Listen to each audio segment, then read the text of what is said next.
Welcome to my channel English with Abhijit sir. আমি Abhijit sir. তোমরা জানো যে একাদশ এবং দ্বাদশ শ্রেণীর বিভিন্ন ইংরাজি টেক্সট নিয়ে এই চ্যানেলে আলোচনা করি।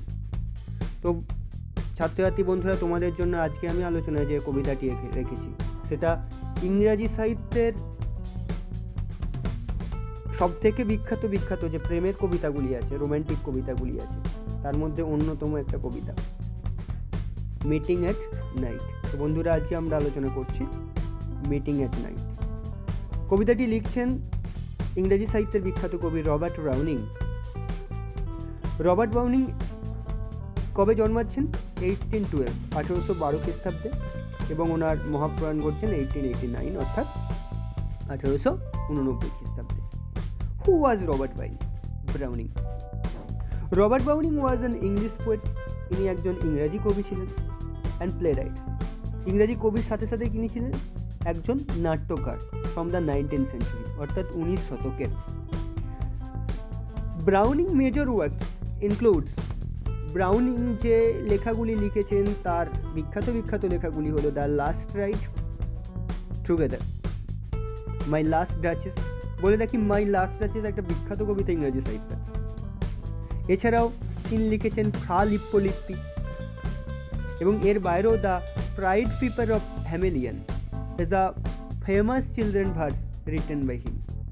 তিনি যে কবিতা লিখেছেন তার মধ্যে the pied piper of Hamelin হচ্ছেন স্পেশালি শিশুদের জন্য লেখা একটা বিখ্যাত ইংরেজি সাহিত্য, English literature.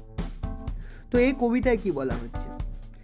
In the poem, এই কবিতায় দ্য পোয়েট ডেসক্রাইবস, কবি বর্ণনা করছেন আ জার্নি, একটা যাত্রা, দ্যাটস এন্ডস, যেটা শেষ হয়েছে ইন এ সিক্রেট মিটিং, একটা গোপন সাক্ষাৎকারের মধ্যে, বিটুইন লাভার্স, একজন প্রেমিক এবং প্রেমিকার মধ্যে গোপন সাক্ষাৎকারের মধ্যে এই যাত্রা শেষ হয়েছে। The poet describes the journey, কবি বর্ণনা করেছেন সেই যাত্রা, and the meeting in detail, বিস্তারিতভাবে সেই সাক্ষাৎকে। একজন প্রেমিক গোপনভাবে তার প্রেমিকার সঙ্গে দেখা করতে গেছে, সেই দেখা করতে যাওয়ার যাত্রাপথ সম্বন্ধে এবং সেই দেখা করতে যাওয়াটাকে বর্ণনা করেছেন। দ্য পোয়েম কনক্লুডস, কবিতাটি শেষ হচ্ছে উইথ দ্য ডিলাইটেড মিটিং, একটা আনন্দঘন সাক্ষাৎকারে, অফ দ্য লাভার্স, প্রেমিক প্রেমিকার, বাই এ ফার্ম, একটা খামার বাড়ি, নিয়ার দ্য সি বিচ, সমুদ্র উপত্যকার পাশে রয়েছে একটা খামার বাড়ি। সেই খামার বাড়িতে দুজন প্রেমিক প্রেমিকা গোপনে দেখা করছে। সেই দেখা করতে যাওয়ার যে রোম্যান্টিকতা, যে পরিস্থিতি, পরিবেশ, সেটাই এই কবিতার মধ্যে রবার্ট ব্রাউনিং তুলে ধরেছেন। তো বন্ধুরা, চলো আমরা একেবারে টেক্সটে চলে যাই। টেক্সটে শুরু হচ্ছে দ্য গ্রে সি, ধূসর সমুদ্র। এখানে সমুদ্রকে ধূসর বলা হয়েছে কারণ কবি এখানে দেখাতে চাইছেন যে তিনি আশা থেকে নিরাশার দিকে যাত্রা করছেন। And the long black land, এবং সেই দীর্ঘ কালো স্থলভাগ। And the yellow half moon large and low. বক্তা এখানে চাঁদের রঙের কথা বলেছেন। চাঁদ হচ্ছে হলদে, হলুদ রং হচ্ছে উষ্ণতার ইঙ্গিতবাহী। এখানে বক্তা হৃদয়ের তীব্রতর হতে থাকে আবেগের প্রতীক হলুদ রঙকে উপস্থাপন করেছেন। এবং চাঁদটা কীরকম? ইয়েলো, হলুদ, হাফ, অর্ধ, লার্জ অ্যান্ড লো, এবং চাঁদটা নিচে নেমে গেছে। And the Starlet little waves that leave, এখানে বক্তা কবি ঢেউকে ছোট বলেছেন এবং চমকিত, স্টারলেট মানে হচ্ছে চমকিত, বলে বর্ণনা করেছেন। ঢেউ সাধারণভাবে চমকিত হতে পারে না, কিন্তু কবি এই ঢেউয়ের মধ্যে অ্যানিমেটেড, অর্থাৎ কি করেছেন? পার্সোনিফাইজ করেছেন। এখানে একটা জড় বস্তুকে তিনি প্রাণ দিয়েছেন। কি করছেন? সেই ছোট ছোট ঢেউগুলো লিপ করছে। লিপ মানে হচ্ছে লাফাচ্ছে। অর্থাৎ কবি এখানে প্রাণের আবেগ উথলে পড়া বলে না, সেটা কি বোঝাতে চেয়েছে। As I gain the cove with pushing paw and quench its speeds I the slashy land. এখানে কি হচ্ছে, ঘুম থেকে কারা লাফাচ্ছে? রিংলেট। রিংলেট মানে স্ফুলিঙ্গ, আলোক স্ফুলিঙ্গ। তারা কি করছে যেন, তাদের ঘুম ভেঙে গেছে, ফ্রম দেয়ার শিপ, ঘুম থেকে তাদের ঘুম ভেঙে গেছে এবং তার থেকে তারা লাফাচ্ছে। অ্যান্ড আই গেইন দ্য কোব উইথ পুশিং প্রো। আর আমি কি করছি, নৌকার সামনের অংশে ধাক্কায় দাঁড়িয়ে রয়েছে, নৌকা ঠেলে সাগরের পাশে আমরা pushing the prow. And the quench speed I slush is hand. নৌকাটি কি করছে, তার তৃষ্ণা, কুইঞ্চ মানে থ্রাস্ট, তৃষ্ণা মেটানো, অর্থাৎ মনের ইচ্ছা যেটা সেটাকে মেটানো কে বলা হচ্ছে কুইঞ্চ। কুইঞ্চ স্পিড আই স্লাশি স্যান্ড। স্লাশি স্যান্ড মানে, স্লাশি মানে এখানে ভিজে, ভিজে স্যান্ড মানে বালিতে, ভিজে বালিতে ধাক্কা মেরে কি হচ্ছে, নৌকাটি এগিয়ে যাচ্ছে। অর্থাৎ প্রথম যে স্ট্যান্ডারটা তার বাংলা করলে দাঁড়ায়, সমুদ্রটি ধূসর, দ্য গ্রে সি, আর স্থলভাগ দীর্ঘ, দ্য লং ব্ল্যাক ল্যান্ড, কালো অন্ধকারে, and the yellow half moon large and লো, আধখানা চাঁদ করলে বিশাল কিন্তু সেটা নিচে নেমে গেছে। And the Starlet little waves that leave, চমকে গিয়ে ছোট ছোট ঢেউগুলো কি করছে, লিভ করছে, ঝাঁপ দিচ্ছে। And the fiery ringlets from their sleep, ঘুম ভেঙে গিয়ে স্ফুলিঙ্গের মতো তাদের আগুন রাঙা সাজ।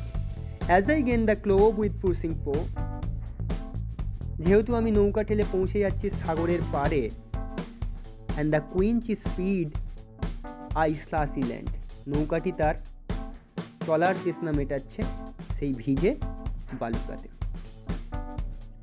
এরপর দ্বিতীয় পংক্তিতে বলছেন, then a mile of warm sea scented beach, তারপর 1 মাইল প্রশস্ত পথ, যে পথটা কি হয়েছে, ওয়ার্ম, সারা দিনের চড়া রোদে তখনও সে পথ হচ্ছে উত্তপ্ত, সি সেন্টেড বিচ, এবং কি হচ্ছে, সমুদ্র তট থেকে সমুদ্রের গন্ধ সেখানে হচ্ছে নিঃসৃত হচ্ছে। 3 feel to cross still A farm appear, এখনো 3টে মাঠ বাকি, এখনো 3টে মাঠ বাকি। কেন? এই 3টি মাঠ পেরিয়ে যেতে হবে, তবে তিনি যেখানে তার গন্তব্য ডেস্টিনেশন, সেই ফার্ম হাউসে তিনি পৌঁছাতে পারবেন। এ tap at the pane, the quick sharp scratch, জানলায় ঠকঠক, পেন মানে জানলার যে পাল্লা বলে, তাতে ঠকঠক করে ট্র্যাপ করে আওয়াজ, দ্য কুইক শার্প স্ক্র্যাচ।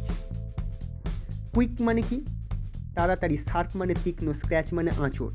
তাহলে কবি পৌঁছে গেছেন, গিয়ে কি করছেন, তার প্রেমিকা যে ফার্ম হাউসে আছেন তার জানালায় গিয়ে ঠকঠক করে আওয়াজ করছেন, অথবা নখে করে স্ক্র্যাচ করছেন, আঁচড় দিচ্ছেন শার্প তীক্ষ্ণ নখে। The blue sprout of lighted match, তারপর কি হলো, একটা নীল স্প্রাউট ফুলিঙ্গ of a lighted match, match মানে দেশলাই, দেশলাই কাঠি জ্বালার একটা নীল আলো দেশলাই কাঠি হতে জ্বলে উঠল, জ্বলে ওঠা দেশলাই কাঠির আলো নীল আভা। And the voice less loud, এবং তাদের যে কণ্ঠস্বর সেটা লেস লাউড, অর্থাৎ খুব মৃদু। থ্রু ইটস জয়, কিন্তু এর আনন্দ, অ্যান্ড ফিয়ার, একাধারে ভয় আর একাধারে অনেক দিন পর দুজন প্রেমিক প্রেমিকা মিলিত হয়েছে তার আনন্দ। That's the two hearts beating each to each, এভাবে দুজনের কি হচ্ছে, হৃদস্পন্দন, অর্থাৎ হার্ট রেট ধুকপুক করে চলছে। অর্থাৎ শেষ জায়গাটা বঙ্গানুবাদ করলে কি হবে, তারপরে 1 মাইল পথ পেরিয়ে সাগরের গন্ধমাখা উষ্ণ সৈকতে 1 sea scented beach, 3 fields to cross till a farm appear, আরও 3টে মাঠ পেরিয়ে গিয়ে কবিতার ডেস্টিনেশনে যাবেন, অর্থাৎ সেই খামার বাড়িতে যেখানে তার প্রেমিকা অপেক্ষা করছেন তার সাথে দেখা করার জন্য। গিয়ে কী করবেন, এ ট্র্যাপ অ্যাট দ্য পেঞ্চ, ঠক করে আওয়াজ করবেন, পেন অর্থাৎ জানলার প্যানে, এ কুইক সার্ভ স্কেচ এবং একটা তীক্ষ্ণ নখে করে আঁচড় দেবেন। তারপর কী হবে, blue sprout of lighted match, জ্বলে ওঠা দেশলাই কাঠির আলো নীল আভাতে কি শোনা যাবে, and a voice less loud, তাদের কথোপকথন খুব মৃদু, through its joy and fear, তাদের সাক্ষাতে যেমন আনন্দ আছে আর একটা লুকায়িত ফিয়ার্স অর্থাৎ ভয় আছে। এইভাবে তাদের হৃদস্পন্দনের শব্দ শুনতে পাবে একে অপরে। এটা হলো তোমাদের পাঠ্যপুস্তকের একটি গুরুত্বপূর্ণ এবং সুন্দর কবিতা মিটিং অ্যাট রাইট। যদি আমার চ্যানেলটি ভালো লাগে অবশ্যই সাবস্ক্রাইব করবে এবং ভিডিওটি বন্ধুদের মধ্যে শেয়ার করে দেবে। ওকে।